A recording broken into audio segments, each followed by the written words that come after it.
దేవుడు నిన్ను చూస్తున్నాడు. నీ సమస్యను కూడా దేవుడు చూస్తూ ఉన్నాడు. యేసయ్య దగ్గరికి ఒక స్త్రీ వచ్చింది. ఆమె వచ్చి తన సమస్యను యేసయ్యతో చెప్తూ ఉంది. కానీ ఆ సమస్య గురించి యేసయ్య ఏమీ మాట్లాడట్లేదు. అక్కడ ఉన్న శిష్యులు వెళ్ళిపోమంటున్నారు. కానీ ఆమె వెళ్ళిపోలేదు. పట్టుదలతో అక్కడ నిలవబడి యేసయ్యని సహాయం చేయమని అడుగుతుంది. నీవున్న పరిస్థితిని బట్టి నువ్వు వెనక్కి వెళ్ళిపోకు. ఎవరు మాట్లాడలేదని, సమాధానం ఇవ్వట్లేదని వెళ్ళిపోవద్దు. దేవుడు నేను గమనిస్తున్నాడు.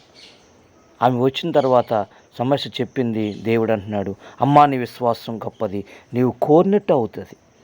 ఈరోజు నువ్వేమైతే అనుకుంటున్నావో దేవుడు జరిగిస్తున్నాడు. పట్టు వదలొద్దు, ధైర్యం విడిచిపెట్టద్దు, ధైర్యంగా ఉండండి. దేవుడు ఆమెను చూసి ఆశ్చర్యపోయాడు. ఆమె బ్రతిమాలుకుంది. ప్రభువా నాకు సహాయం చేయమని అడిగింది. దేవుడిని అడగండి, దేవుడు గొప్ప కార్యం దేవుడు చేయబోతున్నాడు. ఈ పేజీని ఫాలో అవ్వండి. నమ్మిన వారు కామెంట్ చేయండి. ఛానల్ సబ్స్క్రైబ్ చేసుకోండి. దేవుడు మిమ్మల్ని దీవించును గాక. ఆమేన్.